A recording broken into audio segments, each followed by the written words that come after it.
มาที่นี่เพื่อมาค้นหาตัวตนของเราที่แท้จริง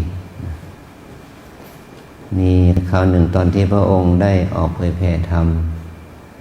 ได้ไปพบกลุ่มคนหนุ่มนะชื่อว่าภัททวคีหรือว่ากลุ่มชายหนุ่มที่มีจำนวน30 คนแล้วก็พากันไปอาบน้ำกับคู่ครองของตนแต่เพื่อนคนหนึ่งยังไม่ได้แต่งงานก็ไม่มีผู้หญิงก็ไปหาจ้างหญิงที่มีอาชีพเดี๋ยวนี้ก็เรียกว่าอาจจะเพื่อนเที่ยวเลยนะ เป็นเพื่อนเที่ยวเพื่อนนะจ้างเข้ามาเป็นเพื่อน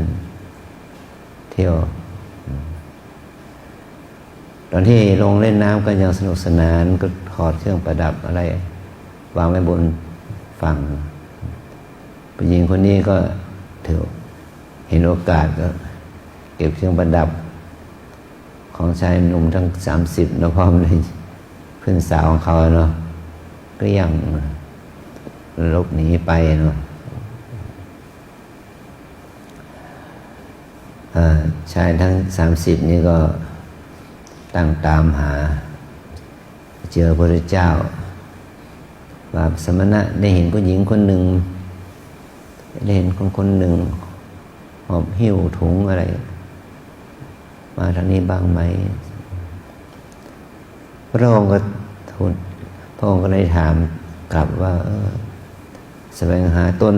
กับแสวงหาคนอื่นแสวงหาอะไรมันจะดีกว่ากันคนเหล่านั้นก็แสวงหาตนเนี่ยแสวงหาความดีใส่ตนนะแสวงหาประโยชน์ของตนมันดีกว่าแสวงหาคนอื่นพระองค์จึงบอกว่าถ้าอย่างนั้นเราจะแสดงธรรมเพื่อให้พวกเธอรู้จักสิ่งที่มีประโยชน์กับตนพระองค์ก็ได้แสดงธรรมให้ฟังปรากฏว่าเขาได้เป็นบรรลุธรรมเป็นพระอนาคามีบุคคลเลยบวชเนาะพอบวชแล้วก็ไม่ต้องไปแสวงหาเครื่องประดับอะไรแล้วเนาะบวชแล้วพระองค์ทรงประกาศธรรมเลยเนาะทรงไปประกาศธรรมเผยแผ่ธรรมตามคำสอนพระพุทธเจ้าว่าคำสอนของพระพุทธเจ้ามีอะไรนะพระองค์ก็สอนให้เขาไปเผยแผ่ธรรมว่าแล้วพวกเรานี่เป็นสมณะเป็นนักบวช